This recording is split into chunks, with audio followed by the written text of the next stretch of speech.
Hey everyone, welcome to my live with Katie of Sunflower Mind Body.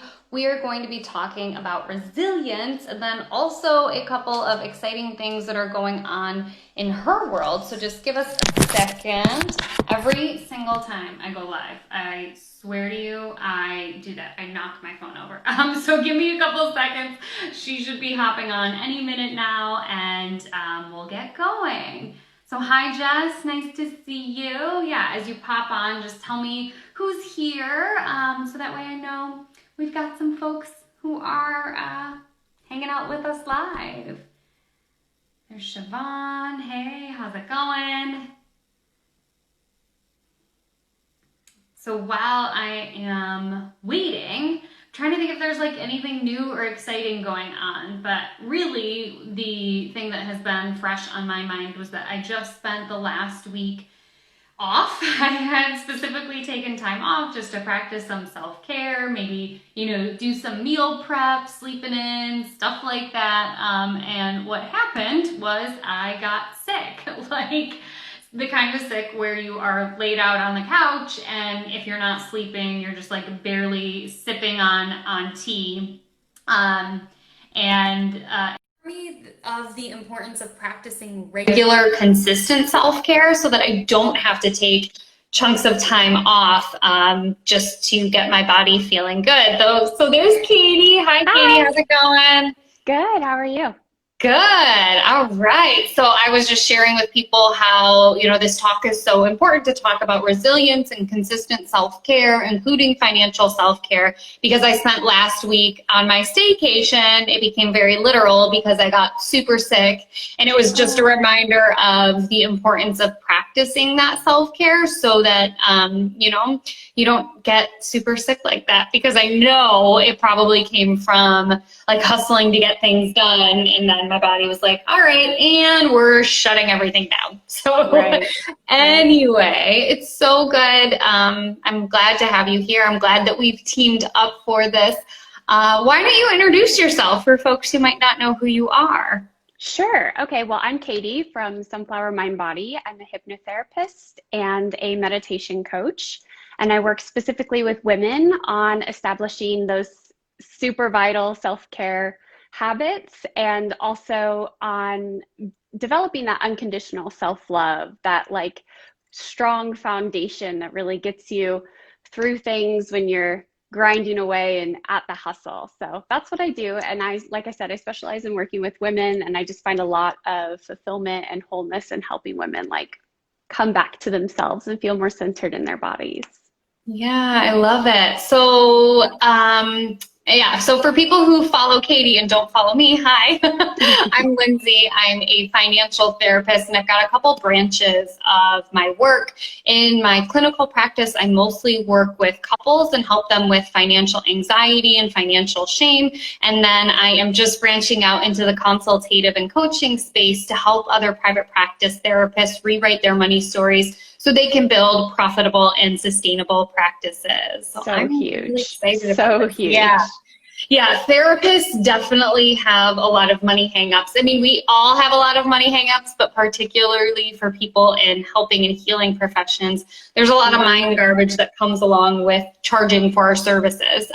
Right. So. And a lot of, one of the things that we were going to talk about, can I just ask it? Like a lot of that, like toxic positivity, that like idea of just, oh, everything's fine. Like I'm just not going to check my bank account. Like I'm just going to shut it all out and just have good thoughts about my money and about my life. And then hopefully that's enough to get things taken care of. Yeah. Do you run into that a lot? Yeah, so I run into that, but I also really see it kind of being perpetuated. As much as I love Instagram as a platform, I also really see it perpetuated here. I see a lot of financial coaches and consultants who really preach like, just have an abundance mindset and all your money worries will be taken care of. And it's one of those things where it's helpful to have an abundance mindset, and it's helpful to cultivate a positive relationship with your money. But just thinking happy thoughts alone is not enough to really move the needle towards having a healthy and sustainable relationship with money. So that's why, you know, I see a lot of it kind of show up, and it not only borders on toxic positivity, but I also think it borders on spiritual bypassing, where we're saying like, just meditate on it and then everything's going to be fine. It's like, again, yes, meditate on it, you know, do your affirmations, but also take a look at what's going on in your bank account. Take a look at what money is coming in and what money is going out, and really think about your values and how is your spending either lining up with your values, or how is it out of alignment? And if it's out of alignment, that's where you're going to feel that really big disconnect when it comes to your money. If you're spending a lot of money on things that really aren't in alignment with your values, that's where you're going to feel that discomfort. So when it comes to toxic positivity and spiritual bypassing, I think the word "and" is the best word to use. So use that positivity, use some of that abundance mindset, and take a look at what's actually going on in your bank account, in your retirement. Have an idea of whether or not you've got some of those pillars of personal finance figured out, so that you can really grow on that abundance mindset. But don't just go like, la, la, la, everything's going to be fine. And then think that, you know, you wake up and your bank account's magically overflowing. It just doesn't work like that. And so I'm going to burst people's bubbles who, you know, preach that. But I think it also sets people up for disappointment if they're like, but I've been meditating on it and I've been writing positive mantras about it. It's like, yeah, that's great, but we have to do more than that. So yeah, I love that question. Yeah, and I think you touched on a really important point that I just kind of want to circle back to, is the values and that resistance in like finding that alignment with our values and going, okay, this is value A, B, and C. I know that about myself. But then when you check your bank account and it's not what you want it to be, or you are in a relationship, this also applies to a relationship, and it's not what you want it to be, and you feel a negative emotion or a negative response. I mean, all that is information that's just informing you of something that you can then extract that and go, why am I having that feeling? How can I get, like, make this work for me? And I think so many people get hung up in avoiding that negative emotion, is that they don't see it as an opportunity. And it really is an opportunity to go, how can I make this work for me? How can I take this apart and then discover what's behind that negative emotion? Like, maybe looking at a bank account hurts, but why does it hurt? Is that because you were brought up in a household where you learned that you have to work yourself into the ground in order to make ends meet, and you don't deserve to have these things in your life? And that boils down to something totally different. So there are layers to it, and the values align with those layers. And I think that just slowing down and being in observation of those negative emotions can do a lot of good in the long run. Yeah, I love that. And it's all about just acknowledging that as humans, we experience a range of emotions. And again, in our culture, we're kind of taught again and again that we're only allowed to be happy, and we're only allowed to have like positive feelings.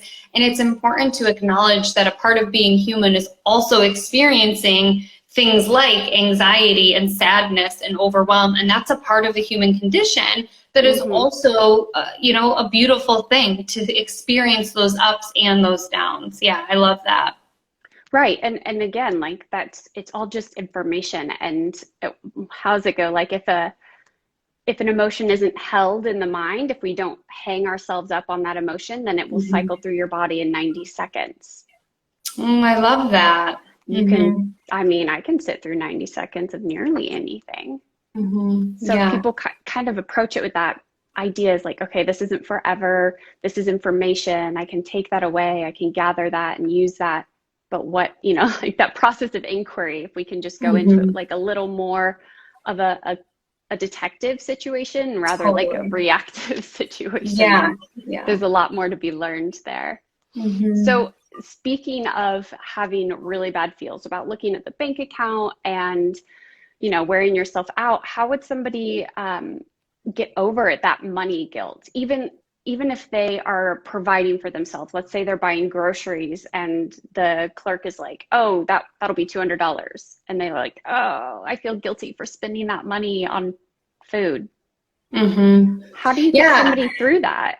Yeah, I think that's a really good question, because I think when a lot of people are trying to start building a healthy relationship with their money, one of the first things they do is budget. And budgeting is great, and it's really empowering to start to get a sense of how much is coming in and how much is going out. And the problem is that a lot of people, we think in black and white. We're very all or none. I'm either good at a budget or I'm bad at a budget.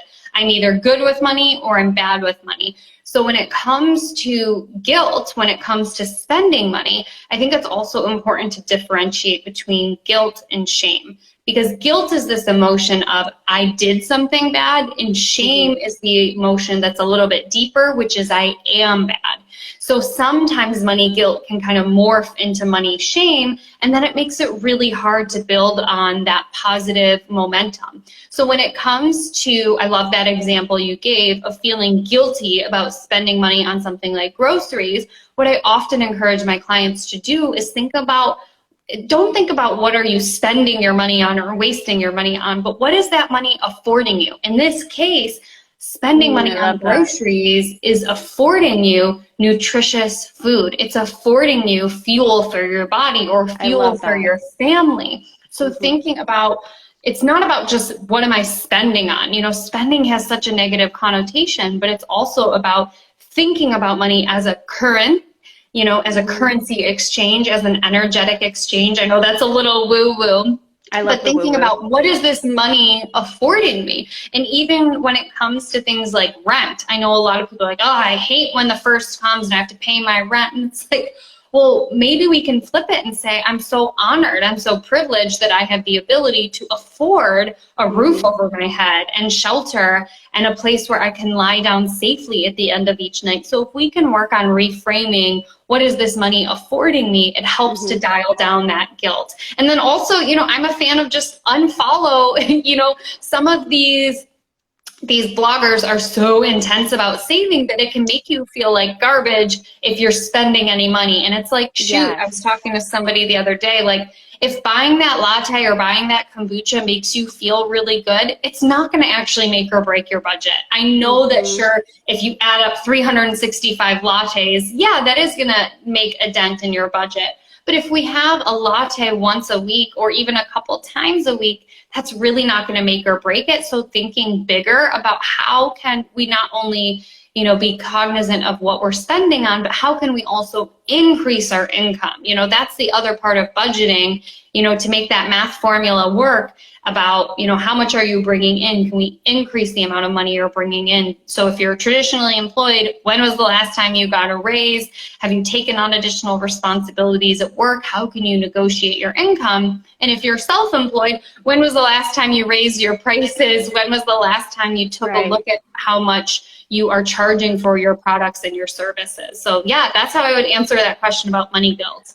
I love that. I think that's incredible. The way you can afford something, it totally flips the script. And it's such a small reframe, but it can do so much. I can see that really helping somebody get out of that guilt and start to go, oh, and then that itself creates that abundance mindset, because you've stepped back and you've decided, no, I'm not going to have that feeling. I mean, let it run through you, but then okay, maybe I'll approach it this way in the future. Maybe I'll just, next time I'll be like, I can afford this huge rent bill every month because I live in a beautiful house, and I can afford these lattes that I'm addicted to because they make me feel really good, because it's a part of my morning routine. And when I do this thing, then I'm more productive during my day.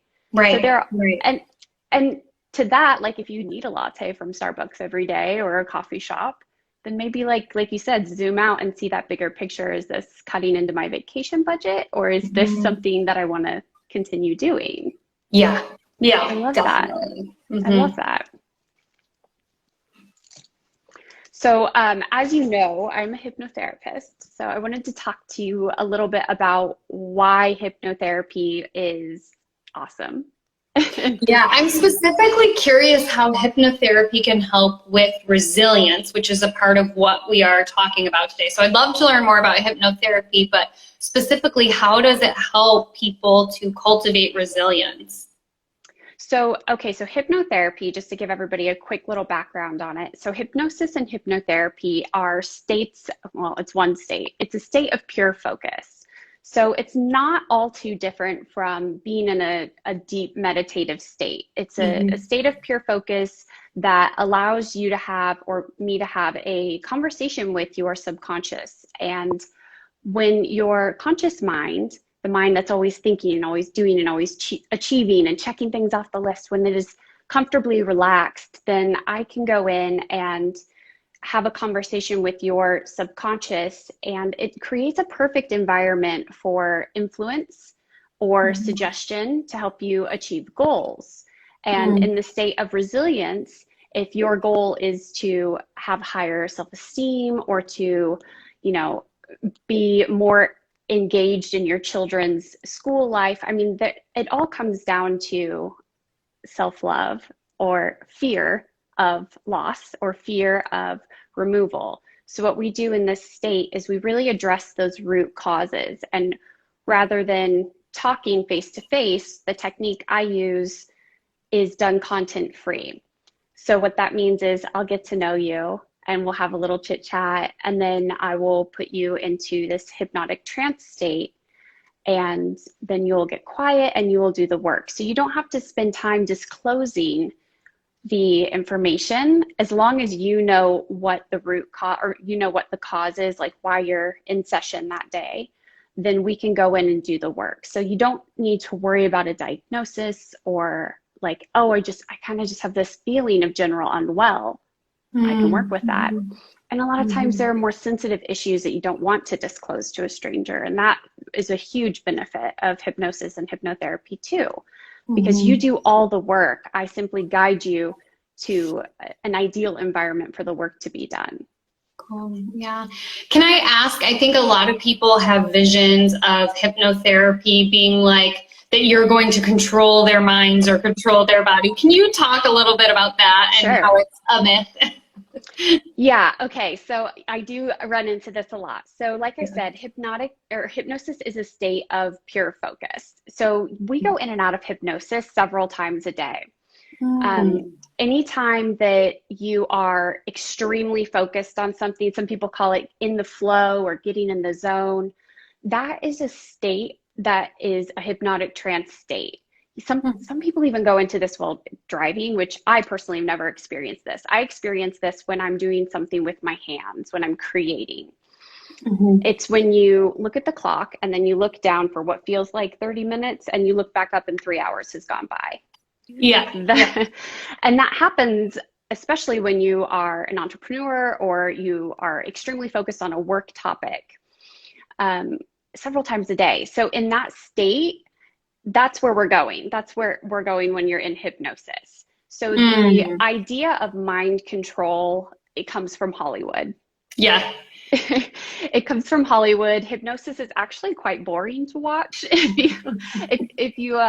I was reading through my YouTube analytics the other day to see, like who's watching my videos? How long are they watching? And it's interesting. People don't like watching me and put somebody into hypnosis in real time because it's very boring unless you're the person in hypnosis, because I'm not doing a whole lot. You're doing the work. So the idea that I would be in control of somebody is slightly outrageous to me, because it's that person's working so hard in their interior that I can't penetrate it. Your values and your morals are Kevlar, and I'm simply helping you be the best version of yourself. And really, thank you, Hollywood, because that's where all of that comes from. You may have also seen magicians who do shock hypnosis where they that's staged. That is 100% fake. I work with an incredible instructor, and he's also my mentor, and he's the head instructor at the UK Hypnosis Academy. And oh man, we talk about this all the time. You can't impose hypnosis on somebody. I think I mentioned earlier about the client needing the desire to be there. It's all about your desire. If you have a desire to achieve something, then I can help make that happen. But if you don't desire to do something, then I'm not going to be able, I mean, I can hypnotize you until the cows come home, but unless you do the work when we're in there, then nothing's going to happen. So it really is client centric, which is what I love, because it gets down to the root of the problem quickly, but then it's the client's responsibility to take the ownership, which in the long run really serves them, because they're in that container of our time together practicing, owning these things that are going to make a huge difference in their external world. So that's where that comes from. Yeah. Got it. So we can blame Hollywood, like we can blame them for a lot of things. How does, I know a part of your work with hypnotherapy and with stress management and helping women with stress relief, I know that that's a big part of your work. So how does stress relief kind of fit in and help with like the opposite of stress, which is like focus and concentration? How does practicing stress relief and doing it consistently help with focus and concentration? So when your mind is in a state of stress, I have this amazing visual aid. Ooh. I know, I love this thing. Okay, so we'll pretend for a second that this is your monkey brain, your amygdala, that part of your brain that is primal. It's the first part of your brain to develop. And when you're stressed out, your fight, flight, or freeze kicks in. And this thing, for demonstration purposes, flies open and it floods cortisol and all the stress hormones through your body. And essentially what your brain has done at that point, the thinking and rational part of your brain has just flipped a tap. Literally, it goes offline. This flies open, all these chemicals flood into your body with the goal is to get you to run away of whatever's causing you stress. What mindfulness does then is when you practice mindfulness regularly, it allows you to step away from that reaction and have a more measured response to a situation. And you can really choose what is going to cause you to freak out, or you're like, oh, well, hold on a second. And when you're able to step away from that, you can sort of sidestep that neurological and physiological response. You can start to feel it coming up and then choose to go the other direction, if that makes sense. Yeah. So rather than simply acting instinctively and being unaware of your emotions that might be driving that decision, you really get to decide that your current thoughts and feelings and those judgments are going to be something that you put on the back burner for that particular moment. So when you talk about practicing mindfulness, it's about giving yourself a little bit more space to be proactive and instead of reactive. Like so many of us are just reacting to stress or reacting to a stimulation. And what you're talking about is kind of building that muscle, that resilience through mindfulness and through meditation to help give yourself the ability to hit pause before you react. Yeah. Yes. Love it. Yes, exactly. And I'm not going to pretend that it happens after the first time you meditate. Right. Of course. It certainly doesn't. It takes about 28 days for you to really start to notice, oh, and it's so interesting because I've had clients go, oh, well, this used to really bother me, but it kind of just, I mean, it definitely bothers me now, but I notice that it bothers me rather than feeling it bother me right away. And that tiny distinction is a night and day difference, because once you can draw awareness to yourself noticing something, you've developed that lens where you can continue to go back in and build that muscle and revisit the emotions with that state of inquiry and then gather that information. I love that. I love that. So Kati, you have just come out with I don't even know if you would call it a mini course or an intensive, but it's a 2-day format for women. So why a 2-day format? Like, how does that format of the course that you are launching, how does it help with this stress management and resilience that we've been talking about today? So the thing is I'm a busy person. We're busy women. We're out there getting it in the world. And I love this 2-day format because it's a lot of work in a little package. I personally have experience with doing courses that roll out weeks at a time and give you so much time to process, but I find myself getting kind of antsy. And I feel that people will take more authority in their course and in their learning when you ask more from them in the beginning. You say, this is going to interesting. Yeah, people really rise to the occasion. And I believe that people that are interested in growing and learning and doing this work will show up and they'll be involved and they'll be ready to go, okay, 2 days, no big deal. So in those 2 days, we use 3 really powerful meditations and we see it, feel it, and then move it forward.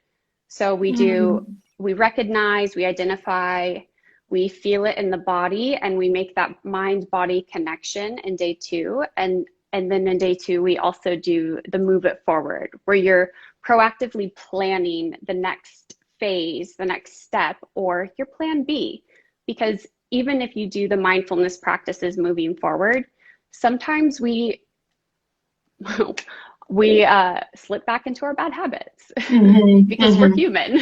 And what this course does is it sets you up with a plan B. So when you feel yourself starting to become overwhelmed or starting to feel yourself soaked in those sweat juices again, Totally. You can really just grab this plan B and look at it and go, okay, these are the 3 steps that I promised myself I would take when I started to feel this way that I identified. So it really does give you a blueprint to prevent it in a proactive manner. And it uses a lot of the principles of positive psychology along with the mindfulness to keep you future focused. Love it. Love it. Yeah. So as we kind of wrap up our time in talking about resilience, I think it's always helpful for people to know, like, how did we come to land on this topic? And how Kati and I decided on this topic of resilience is that we are really familiar as humans and also women who are in like the helping and healing professions of working with folks who come in to work with us and they say to us, Lindsay, Kati, I've tried all the things. I tried sleeping, I tried meditating, I tried exercising, I tried budgeting, but they just have difficulty kind of practicing that resilience and doing it again and again. And that's why we wanted to talk about this, to help just kind of shed a light on what Kati was saying, is that this isn't something you're going to be able to snap your fingers and then the next day you're better. We are so used to quick fixes. Right. And so to practice this ability to get up, if you miss a day, let's say you're working on sleep, of practicing good sleep hygiene, and you have a day where you don't sleep very well or where you don't prioritize sleep, instead of beating yourself up and saying like, that's it, I'm just doomed to be a terrible sleeper forever, you can say like, no, it's okay. I have the capacity to practice. And what we know is that resilience breeds resilience. So the more we get back on the horse, the more that we practice mindfulness, meditation, drinking water, moving our bodies, doing a budget, whatever it is, the better off we will be. So yeah, I just wanted to make sure we covered that too. So as people have kind of popped in and out, Kati and I would love to answer any questions that you have about resilience, stress relief, and how that intersects with both money and also self-care. So if you have questions, make sure to drop them in the comments. Any final thoughts, Kati, as we wait for questions to pop in? Yeah, I would just add to what you were saying, just this idea of building that resilience muscle. It does take a little bit of time, but you can practice grace. You can practice offering yourself grace in that time in between. And that's simply just going, okay, I'm not perfect. That's fine. And acceptance. And that it's not saying that you're not doing a thing. You're doing a thing. Yeah. You're working on it. You're moving forward. But you're also not going to beat yourself up about it, because when you beat yourself up about it, you get totally sidetracked. Yeah. That negative self-talk doesn't do anything to help move you forward, versus saying, I'm human, I've made a mistake. That's a part of the human experience. I can try again. Yeah, I love that. I think that's so, so helpful. there is a right, whole section. Oh, sorry. No, go ahead. Go ahead.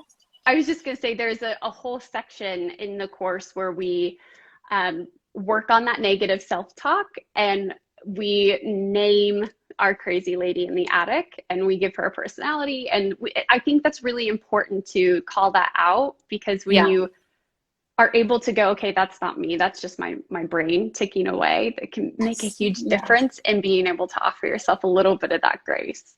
Yeah, I love that. Anytime we can add a little bit of distance, I think can help. So I totally agree with you and totally agree with that. So it doesn't look like we've got questions, but if people just popped on, again, I'm Lindsay Bryan-Podvin. I'm a financial therapist, and you can find me on Instagram at Mind Money Balance. And Kati, if you want to drop your name and handle again, so if people just jumped on, they can find you.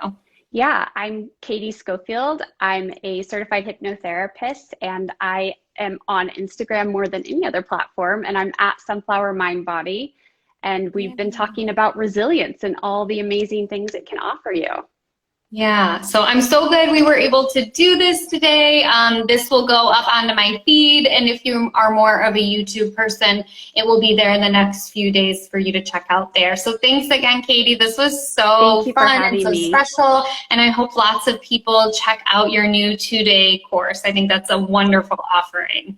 Yeah, it goes live on September 22nd, and then it'll be the following weekend, the 26th and the 27th. So you'll be ready to go by Monday, the 28th.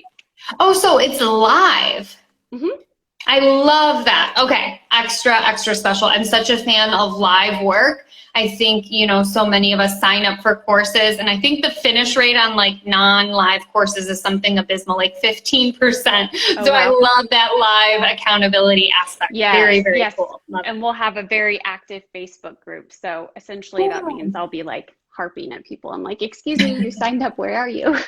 Love that. Love Gotta that. Have the accountability. Yeah. Great. All right. Well, take care, Kati. Thanks for having me. All right. Bye. Bye-bye.